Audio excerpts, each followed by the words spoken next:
Hello guys, welcome back to a new vlog. നിങ്ങളെല്ലാവരും സുഖമായിട്ടിരിക്കുന്നു. ഞാനിവിടെ സുഖമായിട്ട് സന്തോഷമായിട്ടിരിക്കുന്നു. അപ്പോൾ ഇന്ന് നമുക്ക് ഒരു പേരിടൽ ചടങ്ങുണ്ട്. അപ്പോൾ നമുക്കതിന് വേണ്ടി പോയാലോ? ഇതാണ് പേരിടുന്ന വാവ. വാവയുടെ പേരെന്താണെന്ന് നമുക്ക് സർപ്രൈസ് ആയിട്ട് കാണാമല്ലേ. അപ്പോൾ ജിതീഷ് ചേട്ടൻ്റെയും ശ്രുതിയുടെയും വാവയാണിത്. അവരുടെ ഫസ്റ്റ് ബേബിയാണ്, ബോയ് ബേബിയാണേ. അപ്പോൾ നമുക്ക് ചടങ്ങുകൾ തുടങ്ങാം അല്ലേ. ഇതാണ് സ്റ്റേജ് ഡെക്കറേഷൻ. ഇത് ഫാമിലിയിലുള്ള എല്ലാവരും വന്നു. ശ്രുതി, ജിതീഷ് ചേട്ടൻ, ശ്രുതിയുടെ ഫാമിലി, ജിതീഷ് ചേട്ടൻ്റെ ഫാമിലി, അങ്ങനെ ഫസ്റ്റ് വിളക്ക് കൊളുത്താണ്. ഏതൊരു നല്ല കാര്യം നടക്കുമ്പോഴും നല്ല വിളക്ക് കത്തിച്ചിട്ടാണല്ലോ തുടങ്ങാറ്. ഇതേ കുറച്ച് പേര് ഇതേ സിറ്റ് ഔട്ടിൽ നിൽക്കുന്നുണ്ട്, കുറച്ച് പേര് അവിടെ കസേരയിലൊക്കെ ആയിട്ട് ഇരിക്കുന്നുണ്ട്. ഫസ്റ്റ് തന്നെ പേര് വിളിക്കുന്ന ചടങ്ങാണ്. കുഞ്ഞിൻ്റെ അച്ഛൻ്റെ അച്ഛനാണ് പേര് വിളിക്കുക.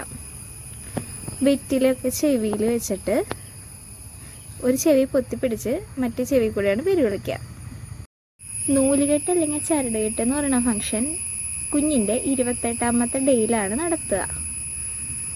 അതിപ്പോൾ ഇവന് കഴിഞ്ഞിട്ടുണ്ടായിരുന്നു. ഇപ്പോൾ നമ്മൾ 90 അല്ലെങ്കിൽ 56ാമത്തെ ദിവസമാണ് പേരിടൽ ചടങ്ങ് നടത്തുക. 28-ന് നമ്മൾ കരിവാളയും കറുത്ത ചരടും കാര്യങ്ങളൊക്കെയാണ് കുട്ടീനെ അണിയിക്കുക. കൺമഷിയൊക്കെ തൊടിയിക്കും. ഇന്ന് തൊട്ട് നമ്മൾ ഗോൾഡാണ് അണിയിക്കുക. ഗോൾഡും തളാവള അങ്ങനെ എല്ലാ ആഭരണങ്ങളും ഇന്ന് അണിയിക്കും. ഗിഫ്റ്റായിട്ടും അങ്ങനെയൊക്കെ ആയിട്ട് നമ്മൾ കൊടുക്കും. പിന്നെ ഒഫീഷ്യലായിട്ട് ഒരു ഒഫീഷ്യൽ നെയിമും നമ്മൾ ഇന്നാണ് ഫിക്സ് ചെയ്തിട്ട് കുട്ടീനെ വിളിക്കുക. ചിലയിടങ്ങളിലൊക്കെ നൂലുകെട്ടിന് തന്നെ പേരിടൽ നടത്താറുണ്ട്. നമ്മുടെ ഇവിടെയൊക്കെ ഒരു 56-90 ഡേയ്സ് ആകുമ്പോഴാണ് പേരിടൽ ചടങ്ങ് നടത്തുക. കണ്ടില്ലേ, ആൾ ഭയങ്കര സസൂക്ഷ്മം നിരീക്ഷിച്ചുകൊണ്ടിരിക്കുകയാണ്. എന്താണാവോ എന്നെ വിളിക്കാൻ പോണ പേര് എന്ന്. ചിലർ കുട്ടി ജനിക്കുമ്പോൾ തന്നെ പേരൊക്കെ കണ്ടുവച്ചിട്ടുണ്ടായിരിക്കും. അതുപോലെ ബർത്ത് സർട്ടിഫിക്കറ്റിൽ വേണ്ടിയിട്ട് നമ്മൾ ഹോസ്പിറ്റലിൽ തന്നെ പേരും കാര്യങ്ങളും കൊടുക്കുന്നതാണ്.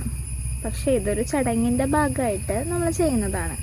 ചിലർ ഈ ചടങ്ങ് കഴിഞ്ഞിട്ടായിരിക്കും ഒഫീഷ്യൽ നെയിം ഡിക്ലെയർ ചെയ്യുന്നുണ്ടായിരിക്കുക.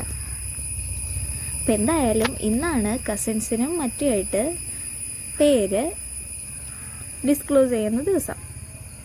അപ്പോൾ കുഞ്ഞിൻ്റെ അച്ചാച്ചൻ പേര് വിളിക്കാൻ പോവാണ്. ഒരു ചെവിയിൽ വെറ്റില കൊണ്ട് പൊത്തിപ്പിടിച്ചിട്ട് മറു ചെവിയിൽ പേര് വിളിക്കുകയാണ് ചെയ്യുക. ആദ്യം ഒരു ദേവൻ്റെ പേര്, പിന്നെ ആൺകുട്ടി ആയതുകൊണ്ട് അച്ഛൻ്റെ പേര്, അത് കഴിഞ്ഞിട്ട് ആളുടെ ഒഫീഷ്യൽ നെയിം. അങ്ങനെയാണ് പേര് വിളിക്കുക. ചിലയിടത്ത് അച്ചാച്ചൻ വിളിച്ചു കഴിഞ്ഞാൽ അമ്മമ്മ, പിന്നെ അച്ഛൻ, അമ്മ, അങ്ങനെ എല്ലാവരും പേര് വിളിക്കാറുണ്ട് ചെവിയിൽ. അത് കഴിഞ്ഞിട്ടായിരിക്കും ബാക്കി ചടങ്ങുകൾ, ഗോൾഡൊക്കെ അണിയിക്കുന്ന പരിപാടി ഉണ്ടായിരിക്കുക. ഇപ്പോൾ പിന്നെ വേറെ ഫങ്ഷൻസൊക്കെ ആയല്ലോ. നെയിം ബോർഡൊക്കെ വെച്ചിട്ട് അത് ഡിസ്ക്ലോസ് ചെയ്യുന്ന ഫങ്ഷനാണല്ലോ. അപ്പോൾ ഇവിടെ നമ്മൾ അങ്ങനെ ഒരു നെയിം ബോർഡ് സെറ്റാക്കിയിട്ടുണ്ട്. അച്ചാച്ചൻ കുഞ്ഞിനെ പേര് വിളിച്ചു കഴിഞ്ഞപ്പോൾ അച്ഛനും അമ്മയും കൂടിയിട്ട് ഇത് നെയിം റിവീൽ ചെയ്യാൻ പോവാണ്. അവിടെ കൂടിയിട്ടുള്ള കസിൻസിനും ബന്ധുക്കൾക്കും ഒക്കെ അറിയാൻ വേണ്ടിയിട്ടും പിന്നെ നമുക്കൊരു മെമ്മറി കീപ്പ് ചെയ്യാൻ വേണ്ടിയിട്ടുമാണ് ഇങ്ങനെ ഒരു പരിപാടി ചെയ്യുന്നത്. കുട്ടിയുടെ പേര് ജീവാംശ് ജിതീഷ് എന്നാണ്.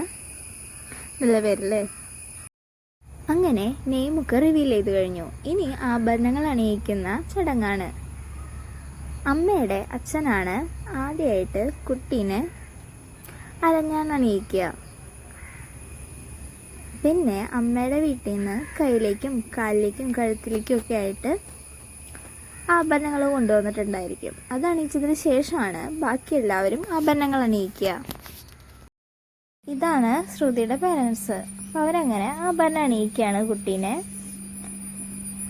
ആക്ച്വലി ഇതൊരു ആചാരങ്ങളുടെ റിപ്പീറ്റേഷൻ ആണെന്ന് വേണമെങ്കിൽ പറയാം. പണ്ട് കാലത്തുള്ളവർ അത് ചെയ്തിരുന്നു, അത് ഇപ്പോഴുള്ളവർ പിന്തുടർന്ന് പോരുന്നു എന്ന് മാത്രം. ശരിക്കും ഇതിൻ്റെ ആവശ്യമൊന്നുമില്ല അല്ലേ. പണ്ട് തൊട്ടേ ഇങ്ങനെയാണ്, അതിപ്പോഴുള്ളവരും റിപ്പീറ്റ് ചെയ്ത് വരുന്നു എന്ന് മാത്രം. ഇതിങ്ങനെ തന്നെ വേണമെന്ന് ഒരു നിർബന്ധമില്ല. അച്ഛൻ്റെ ഫാമിലിയിലുള്ളവരോ അച്ഛനോ അമ്മയ്ക്കോ ആർക്ക് വേണമെങ്കിലും കുട്ടിക്കുള്ള ഗിഫ്റ്റ് ആദ്യം കൊടുക്കാം കേട്ടോ.